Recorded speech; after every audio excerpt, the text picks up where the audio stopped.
राधे राधे। जय जय श्री राधे। श्री हरिवंश राधा वल्लभ लाल की जय हो। सभी संतों हरिभक्तों की जय हो। पूज्य गुरुदेव महाराज की जय हो। युगल जोड़ी सरकार की जय हो। भगवत गीता की जय हो। भगवान श्री कृष्ण की जय हो। जय श्री राधे। बहुत बहुत स्वागत है आपका हमारे चैनल में, जहाँ पे हम भगवत गीता के श्लोकों का श्रवण कर रहे हैं। और हमने कल तक 12 श्लोकों का श्रवण कर लिया था। 12 श्लोक अध्याय 4 के हम सुन चुके हैं। आज हम 13वां और 14वां 2 श्लोक का श्रवण करेंगे। तो बोलिए जय जय श्री राधे। श्री हरिवंश। आइए 13वें श्लोक का श्रवण करते हैं। जय श्री राधे।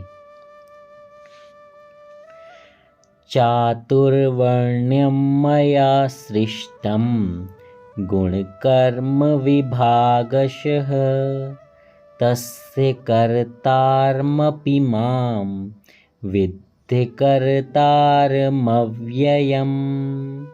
जय श्री राधे। श्री हरिवंश। भगवान श्री कृष्ण अब अर्जुन से कहते हैं, प्रकृति के 3 गुणों और उनसे संबंध कर्म के अनुसार मेरे द्वारा मानव समाज के 4 विभाग रचे गए। यद्यपि मैं इस व्यवस्था का सृष्टा हूँ, किंतु तुम यह जान लो कि मैं इतने पर भी अव्यय अकर्ता हूँ। जय श्री राधे। जय श्री हरिवंश। हमने 12 श्लोकों तक पढ़ा था कि कैसे भगवान ने बताया कि कौन सा मनुष्य कौन से कर्म करके मुझे पा सकता है। किसी भी देवता के द्वारा मनुष्य भगवान को नहीं पा सकता। जब मनुष्य भगवान की भक्ति करेगा तभी भगवान को पा पाएगा। देवता सिर्फ मनोरथ सिद्ध कर सकते हैं, लेकिन अगर आपके मन में श्री कृष्ण से मिलने की चाह है, उनसे प्रेम की चाह है, अपने जन्म को सुधारने की चाह है और इस जन्म मरण के चक्कर से आप मुक्त होना चाहते हैं, तो आपको भगवान कृष्ण को अपना सब कुछ समर्पित करना होगा। खुद को समर्पित करना होगा, बिल्कुल खाली होना पड़ेगा, तभी श्री कृष्ण आपको स्वीकार करेंगे। जय श्री राधे।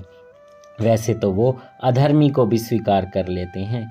कृपा की ही बात है, हमारे पिछले जन्म के कर्मों की बात है, और हम अच्छे कर्म करते रहेंगे तो एक जन्म में वो आपको ऐसे स्वीकार करेंगे कि फिर कभी नहीं छोड़ेंगे। जय श्री राधे। तो भगवान कहते हैं कि प्रत्येक वस्तु उनसे ही उत्पन्न है, वो ही प्रकृति के सृष्टा हैं, यानी प्रकृति उनके द्वारा ही जननी है। ये धरती आकाश जितना भी सब कुछ है सब उन्हीं के द्वारा है, उनसे ही पालित हो रहा है, और प्रलय के द्वारा हर वस्तु उन्हीं में समा जाएगी। अतः वे ही वर्णाश्रम व्यवस्था के श्रेष्ठता हैं, जिसमें सर्वप्रथम बुद्धिमान मनुष्यों का वर्ग आता है, जो सतोगुणी होने के कारण ब्राह्मण कहलाते हैं। दिव्य वर्ग प्रशासक वर्ग है, जो रजोगुणी होने के कारण क्षत्रिय कहा जाता है। वणिक वर्ग या वैश्य कहलाने वाले रजो तथा तमोगुण के मिश्रण से युक्त होते हैं, और शूद्र तथा श्रमिक वर्ग के लोग तमोगुणी होते हैं। मानव समाज के इन 4 विभागों की सृष्टि करने पर भगवान श्री कृष्ण इनमें से किसी विभाग में नहीं आते हैं, क्योंकि वे उन बद्ध जीवों में से नहीं हैं जिनका एक अंश मानव समाज के रूप में है। मानव समाज भी किसी अन्य पशु समाज के तुल्य है, किंतु मनुष्य को पशु स्तर से ऊपर उठाने के लिए ही उपयुक्त वर्णाश्रम की रचना की गई है, जिससे क्रमिक रूप से कृष्ण भावनामृत विकसित हो सके। किसी विशेष व्यक्ति की किसी कार्य के प्रति प्रवृत्ति का निर्धारण करके उसके द्वारा अर्जित प्रकृति के गुणों द्वारा किया जाता है। गुणों के अनुसार जीवन के लक्षणों का वर्णन इस ग्रंथ के 18वें अध्याय में हुआ है, किंतु कृष्ण भावनामृत व्यक्ति ब्राह्मण से भी बढ़कर होता है। यद्यपि गुण के अनुसार ब्राह्मण को ब्रह्म तथा परम सत्य के विषय में ज्ञान होना चाहिए, किंतु उनमें से अधिकांश भगवान कृष्ण के निर्विशेष ब्रह्म स्वरूप को ही प्राप्त कर पाते हैं। किंतु जो मनुष्य ब्राह्मण के सीमित ज्ञान को लांघकर भगवान श्री कृष्ण के ज्ञान तक पहुँच जाता है वही कृष्ण भावना भावित होता है, अर्थात वैष्णव कहलाता है। कृष्ण भावना अमृत में कृष्ण के विभिन्न अंशों यथा राम, नरसिंह, वराह आदि का ज्ञान सम्मिलित रहता है, और जिस तरह कृष्ण मानव समाज की इस चातुर्वर्ण प्रणाली से परे हैं, उसी तरह कृष्ण भावना भावित व्यक्ति भी इस प्रणाली से परे होता है। चाहे हम इसे जाति का विभाग कहें, चाहे राष्ट्र का, चाहे संप्रदाय का। जय हो। इसमें क्लियर बताया गया है कि अगर आप कृष्ण भावना भावित हो गए तो आप फिर रजोगुणी, तमोगुणी, सतोगुणी कोई भी गुण हो, आप उन सब से ऊपर हैं, और उन सब से ऊपर होने के बाद ही आप भगवान को प्राप्त कर सकते हैं, और जो है प्रेम, यानी प्रेम से ही आप उनको प्राप्त कर सकते हैं। चाहे आप कितने भी अच्छे सतोगुणी क्यों ना हो, पर अगर प्रेम की कमी रह गई तो भगवान आपको नहीं मिलेंगे। भगवान मिलेंगे, लेकिन वो सिर्फ वहाँ पर तब यही रह जाएगा कि कोई वर देंगे, आप वर मांगेंगे और ये चक्र चलता रहेगा। लेकिन जब इंसान प्रेम में हो जाता है, प्रेम से उनको पाना चाहता है, तो प्रेम से ही वो आते हैं और अपना बना लेते हैं और साथ ले जाते हैं। फिर इस 84 के चक्कर से मुक्ति मिल जाती है। हर गुण में मनुष्य 84 के फेर में रहेगा ही रहेगा। एक प्रेम ऐसा है जो इन गुणों से ऊपर उठने के बाद मनुष्य भगवान के पास सीधा उनके धाम जाता है। वैकुंठ नहीं, निकुंज जाता है। जय हो। निकुंज ही ऐसा स्थान है जहाँ पर प्रेम और प्रेम सिर्फ प्रेम है, जहाँ पर और किसी की एंट्री ही नहीं है, जहाँ पर सिर्फ यही है कि भगवान श्री कृष्ण, राधा रानी मेरी हैं, हमारी हैं, और हम उनके सखी रूप में सेवा कर रहे हैं, और वो उसी रूप में इंसान को स्वीकार कर लेते हैं। जय श्री राधे। श्री हरिवंश। तो इस श्लोक में सीधा सीधा यही बताया गया है कि अगर आप कृष्ण भावना भावित में हो गए तो आपको भगवान श्री कृष्ण की भक्ति मिलेगी, साथ में ऐसा जीवन मिलेगा कि भगवान श्री कृष्ण आपको अपने साथ ले जाएंगे।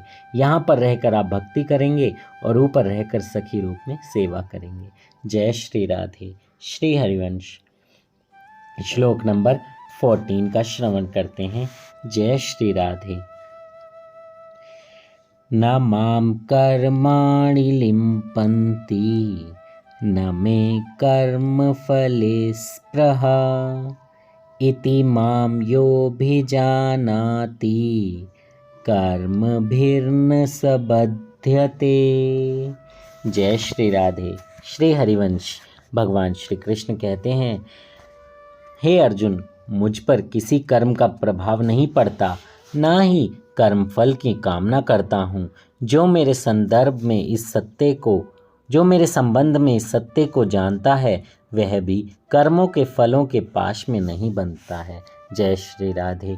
ये पिछले श्लोक का ही कंटिन्यू है। देखिए, उसमें भी बताया गया, जो कृष्ण भावना भावित हो गया वो सब गुणों से ऊपर हो गया, और यहाँ भी यही बताया जा रहा है कि भगवान पर इन चीज़ों का कोई प्रभाव नहीं पड़ता। बस जो इस बात को समझ जाता है, इस संबंध को समझ जाता है, वो फिर अपने कर्म फलों से ऊपर उठ जाता है। वो सारे कर्म प्रभु को अर्पित कर देता है, सारे अच्छे कर्म करता है, कोई आलस नहीं करता, हर काम में यही देखता है कि प्रभु की खुशी कहाँ होगी, कैसे होगी। जय हो। इसका तात्पर्य, जिस प्रकार इस भौतिक जगत में संविधान के नियम हैं जो यह बताते हैं कि राजा ना तो दंडनीय है, ना ही किसी राज नियमों के अधीन रहता है, उसी तरह यद्यपि भगवान इस भौतिक जगत के सृष्टा हैं, किंतु वे भौतिक जगत के कार्यों से प्रभावित नहीं होते। सृष्टि करने पर भी वे इससे पृथक रहते हैं, जबकि जीवात्माएं भौतिक कार्यकलापों के सकाम कर्म फलों में बंधी रहती हैं, क्योंकि उनमें प्राकृतिक साधनों पर प्रभुत्व दिखाने की प्रवृत्ति रहती है। किसी संस्थान का स्वामी कर्मचारियों के अच्छे बुरे कार्यों के लिए उत्तरदायी नहीं, कर्मचारी इसके लिए स्वयं उत्तरदायी होते हैं। जीवात्माएं अपने अपने इंद्रिय तृप्ति कार्यों में लगी रहती हैं, किंतु ये कार्य भगवान द्वारा निर्दिष्ट नहीं होते। इंद्रिय तृप्ति की उत्तरोत्तर उन्नति के लिए जीवात्माएं इस संसार के कर्म में प्रवृत्त हैं और मृत्यु के बाद सर्व सुख की कामना करती रहती हैं। स्वयं में पूर्ण होने के कारण भगवान को तथाकथित स्वर्ग सुख का कोई आकर्षण नहीं रहता। स्वर्ग के देवता उनके द्वारा नियुक्त सेवक हैं। स्वामी कभी भी कर्मचारियों का सा निम्न स्तरीय सुख नहीं चाहता। वह भौतिक क्रिया प्रतिक्रिया से पृथक रहता है। उदाहरणतः पृथ्वी पर उगने वाले विभिन्न वनस्पतियों के उगने के लिए वर्षा उत्तरदायी नहीं है। यद्यपि वर्षा के बिना वनस्पति नहीं उग सकती। वैदिक स्मृति से इस तथ्य की पुष्टि इस प्रकार होती है कि भौतिक सृष्टि के लिए भगवान ही परम कारण है। प्रकृति तो केवल निमित्त कारण है जिससे विराट जगत दृष्टिगोचर होता है। जय हो। प्राणियों की अनेक प्रजातियां होती हैं, यथा देवता, मनुष्य, निम्न पशु, और ये सब पूर्व शुभाशुभ कर्मों के फल को भोगने के लिए बाध्य हैं। भगवान उन्हें ऐसे कर्म करने के लिए केवल समुचित सुविधाएं, प्रकृति के गुण के नियम सुलभ कराते हैं, किंतु वे उनके किसी भूत या वर्तमान कर्मों के लिए उत्तरदायी नहीं होते। वेदांत सूत्र में भी इसकी पुष्टि हुई है। भगवान किसी भी जीव के प्रति पक्षपात नहीं करते हैं। जीवात्मा अपने कर्मों के लिए स्वयं उत्तरदायी है। भगवान उसे प्रकृति अर्थात बहिरंगा शक्ति के माध्यम से केवल सुविधा प्रदान करने वाले हैं।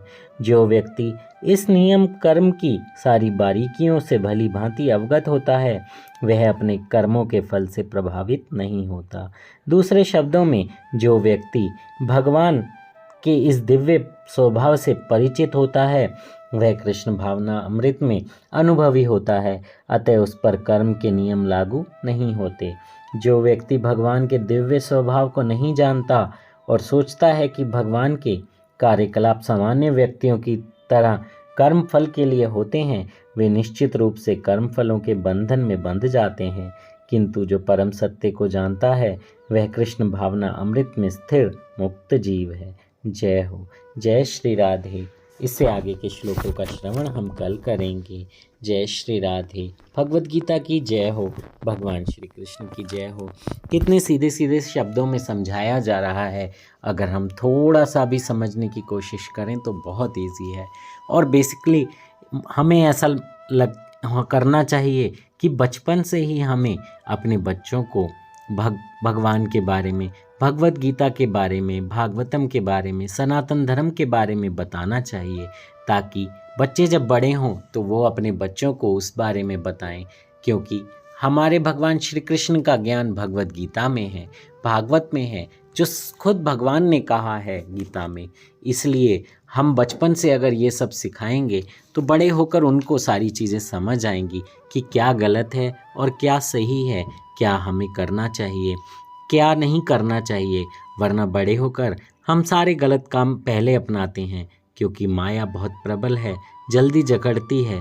गलत कर्म करने जल्दी आ जाते हैं, जबकि अच्छे कर्म करने को सीखने में सालों लग जाते हैं।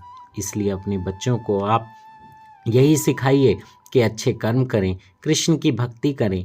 आप खुद भी ऐसा करें, सिर्फ बच्चों को ही नहीं सिखाएं, अपने आस पड़ोस में भी लोगों को जागरूक करें। थोड़ा थोड़ा ही बोलें, पर बोले ज़रूर, अपने साथ जोड़ें। भक्ति बहुत बहुत बहुत बहुत मुश्किल से मिलती है। जब मिलती है, जब कृपा होती है तो बहुत ज़्यादा होती है। जय श्री राधे। और आपके सहारे अगर किसी एक भक्त का भी कल्याण हो जाए तो आपका भी जीवन भगवान पार लगा देंगे। जय श्री राधे। श्री हरिवंश। और एक बात, हमारा एक छोटा सा बाल गुरुकुल है जो ऑनलाइन है, जिसमें हम संडे को 1 घंटे की क्लास लेते हैं। उसमें हम बच्चों को भगवान कृष्ण की कथाएं, भागवत के बारे में, भगवद गीता के बारे में और सनातन धर्म संस्कृति के बारे में बताते हैं। अगर आप भी अपने बच्चों को ज्वाइन कराना चाहते हैं तो 5 से 10 ईयर और 11 से 15 साल के जो बच्चे हैं उनको हम ये सब क्लासेस में ऑनलाइन बहुत कुछ सिखाते हैं। कोशिश कीजिए, अगर आपके बच्चे इस एज के हैं तो आप उन्हें हमारे साथ ज्वाइन कराइए। आप नंबर कमेंट बॉक्स में छोड़ सकते हैं, हम आपको मैसेज ज़रूर करेंगे। जय श्री राधे। श्री हरिवंश। राधा वल्लभ लाल की जय हो। भगवद गीता की जय हो। ज़्यादा से ज़्यादा लोगों तक ये श्लोक फॉरवर्ड कीजिए और चैनल को सब्सक्राइब जल्दी कर दीजिए। जय श्री राधे।